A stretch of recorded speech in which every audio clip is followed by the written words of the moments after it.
Long-term memory.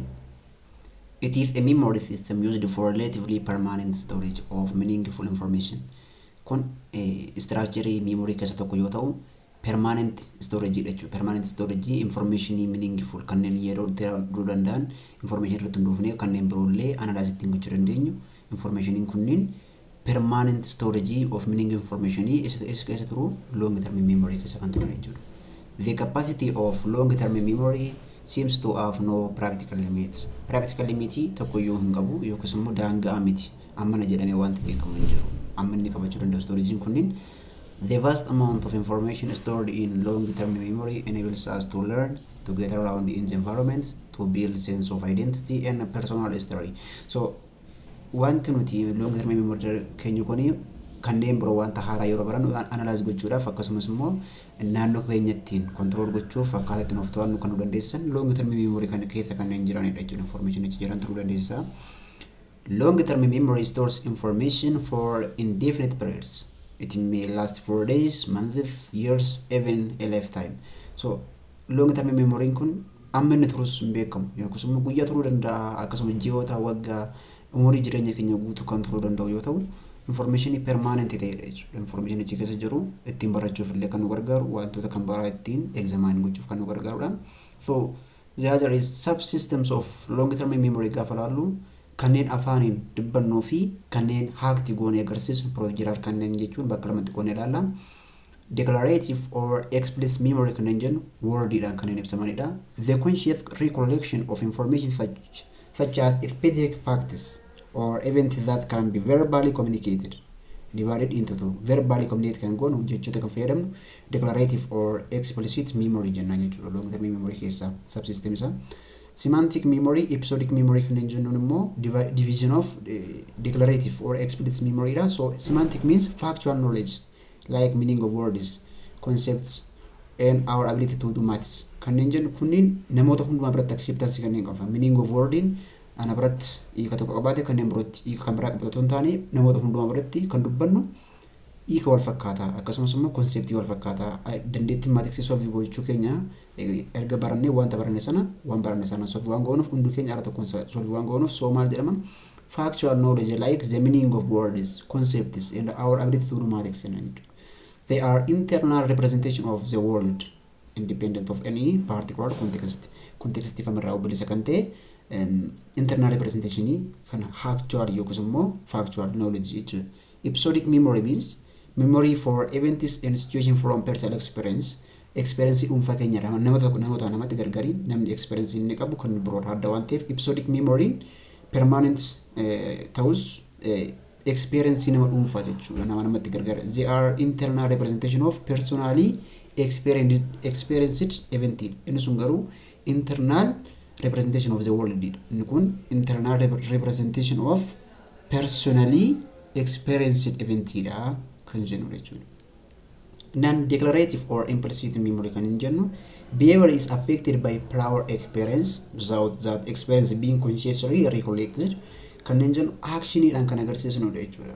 One of the most important kind of implicit memory kan jennu procedural memory jechuudha. Procedural memory it is how to knowledge the procedure of or skills, knowing how to comb your hair, use a pencil or swim. Fakkeenyaaf baay'ee fakkeenya salphaayyoon sinii fudhadhu saakilii yeroo hofnu afaaniin haasaa yookiis immoo wantoota afaaniin ibsinu osoo hin taane just actionii keenya irratti hundaa jechuudha. Osoo ittiin yaadiin haakti goonee saakilii san kan oofna peedaala yeroo rukunnu osoo ittiin yaadiin kan rukunnudha jechuudha. Osoo ittiin yaadii yoo jennu yaaduun barbaachisu osoo hin taane just analyze gochuun barbaachisu haasa'uudhaaf wantichi kana ta'a jennee haasa'uun osoo hin taane unconsciously fakkeenyaaf akkuma rifeensa yeroo filannu rifeensa filachuudhaaf jalqaba maalaan gochuu qaba itti aansee maalaan gochuu qaba itti yaadna osoo hin taane akkasumatti just it is procedural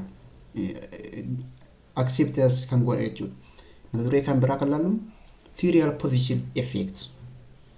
Serial position effect jechuun wantoonni jalqaba barataman salphaatti ni yaadatamu dhumarra kan baratamanis salphaatti ni yaadatamu garuu wantoonni gidduutti argaman yaadachuudhaaf ulfaataadha. So positionii waan tokko irratti hundaa waan tokko yaadachuun keenya kan jedhudha. So The three-box model of memory is often invoked to explain the interesting phenomenon called the serial position effect. Serial position effect kana kan ibsan three-box model of memory kan jennu jechuudha. Innis akkuma jalqabaa waa jalqabaa gidduu fi xumuraa kan jedhan jechuudha. If you are shown a list of items and were asked immediately to recall them, your memory, your retention of any particular item will depend on its position in the list. Akkuma jalqaba kaasni wanta listiidhaan jiru tokko jalqabaa kaasni gara dhumaatti gaafa deemnu kanneen jalqabarra jiran listiidhaan keessa yaadachaa kanneen dhumarra jiran immoo yaadachaa akkasumas kan gidduurra jiran dandeettii yaadachuu keenya xiqqaataa kan jedhu ibsudha. That is, recall will be based for item at the beginning of the list. This is called the primacy effect. Wanta tokko jalqabarra kanneen jiran yaadachuun maqaasaa maal jedhee moggasan primacy effect, and at the end of the list recency effect jedhaniiti kan isaan moggasanii. So when retention of all the item is plotted, the result will be U-shaped curve. Retentionii kanneen gaafa kaasnu U-shaped curve uuma jechuudha. Serial position curve kana gaafa kaasnu U-shaped curve uuma jechuudha. Jalqaba baay'ee yaadanna sana booda gidduutti du'a xiqqaachaa dhufee gaafa century like almost 0, so then at last it begin to increase to infinity. So it is just U-shaped curve kan jennu faala sanatti jechuudha. Channel kana subscribe godhaa sin jedha. Factors affecting memory. Memory kun dandeettii yaadachuu keenya wantoonni miidhan maalidha? Yoo ilaallu ability to retain wanna baranne dandeettii tursuu keenya. Wanna baranne dandeettii tursuu keenya gaafanya a good memory traces left in the brain by past experiences. Experience keenya keessa immoo wanta sana baraa deemnu dandeettii tursuu keenya memory keenya yookiin dandeettii yaadachuu keenya affect ni godha. Good health can retain the learned material better. Namoonni fayyaa qaban wanta baratan yaadachuudhaaf yookiin immoo tursiisuudhaaf dandeettii guddaa akka qabanidha. Kunniin memory keenya affect godhu. Age of the learner. Youngest can remember better than the aged. Namoonni daa'ima ta'an wanta baratan yaadachuudhaaf baay'ee dandeettii guddaa qabu namoota umurii xiqqoo jechuudha. Maturity. Very young children cannot retain or remember complex material. Akkuma jennu fakkeenyaaf namoota tokkotti dhagnee a square plus b square is equal to c square gaafa jennu wanti kun xaxamaadha. Daa'imni maal akka ta'e hin beektu, a square maal akka ta'e hin beektu. So hubachuudhaaf yookiis immoo yaadachuudhaaf turfaadha. So maturity namoonni gurguddootaan yaada akkasii reason gochuudhaan solve gochuu kan danda'an jechuudha. The other is will to remember. Yaadachuudhaaf fedha qabaachuu. Willing to remember helps for better retention. Dandeettii yaadachuu keenya kan cimsu tokko wanta sana yaadachuudhaaf yoo nuti yaallu jechuudha. Intelligence. More intelligent person will have better memory. Kana jechuun namoonni intelligent jedhaman wanta past ture yookiis immoo wanta duraan beekan tokko irratti hundaa'anii rakkoo amma isaan quunname kan solve godhanidha. So namoonni intelligent kun maalidha sababiin isaa waan itti fayyadamaniif wanta past sana dandeettii yaadachuu isaanii baay'ee guddaadha jechuudha. Interest kan jennu immoo will learn and retain better. Namoonni interest qaban akkamas yookaan immoo interest keenya factor memory keenya factor waan godhuuf namoonni interest qaban baay'ee yaadatu. Overlearning jechuun wanta durumaan beeknu tokko irra deddeebine yoo barannu. Overlearning will lead to better memory. Wanta fakkeenyaa fi wanta qo'achaa turre arra boru qo'annee yoo turre sa'aatii yookaan immoo range tokkoon keenya yookaan dandeettii yaadachuu keenya guddaata. Fakkeenyaa fi ganama sa'aatii tokkoon hanga lamaa qo'annee waaree booda sa'aatii 8 sa'aatii 9 keessa yoo qo'annee ammas borumtii barii yoo qo'annee sana booda yoo qo'achuu dhiisne almost dandeettii yaadachuu keenya guddaa ta'a jechuudha. Speed of learning. Quick learning leads to better retention.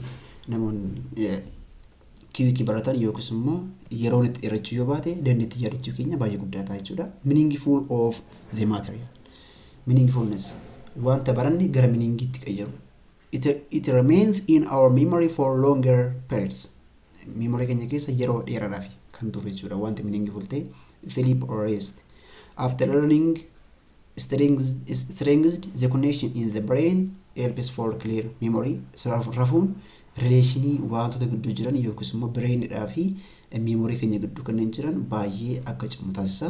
So sleep baay'ee barbaachisaadha jechuun boqonnaa fudhachuun baay'ee gaariidha wanta haaraa yeroo baranne. So another topic is forgetting. Forgetting kan jennu apparent loss of information. Informationii guutumaan guututti dhabuu jechuudha. Sababiin isaa already encoded or stored kanneen ta'e long term memory keessa kan jirudha wanti nuti irraa fannu yeroo baay'ee. So long term memory keessa kan jiru kun encoded ta'eera. Encoded ta'ee ka'ee long term memory keessatti store ta'e kana gaafa loss goonu forgetting jennaan. So the first attempts to study the forgetting were made by German psychologist Hermann Ebbinghaus. So 1885 or 1913 nama jiraate yoo ta'u namni kun why forgetting is kan qo'ateedha yeroo jalqabaatiif loss of information jechuudha. There is almost always a strong initial decline in memory. Jalqabarratti wantoonni nuti yaadannu baay'ee gadi bu'aa deema. Fakkeenyaaf guyyaa jalqabaa guyyuma tokko keessatti wanti nuti baranne baay'ee sarrafan. Wanta baranne yeroo baay'ee guyyaa jalqabaa baay'ee rafan. Followed by more gradual drop over time. Amma tokko gradual ta'aa deema jechuudha. Baay'ee saffisa guddaa osoo hin taane gradual ta'ati kan deemudha. Furthermore, learning of previously mastered material is almost always faster than starting point or starting from scratch. Wanta scratch irraa tokko wanta haaraa barannurra wanta duraan master goone yoo deebine baranne sirriitti dandeettii yaadachuu keenya guddaa ta'a hin dagannu kan jedhudha. So theories of forgetting partii arfaffaarratti kan laallu ta'a. Channel kana subscribe gochuudhaan jajjabeessaa nagaa ta'a. Qo'annaa agarsiisniif haa ta'u.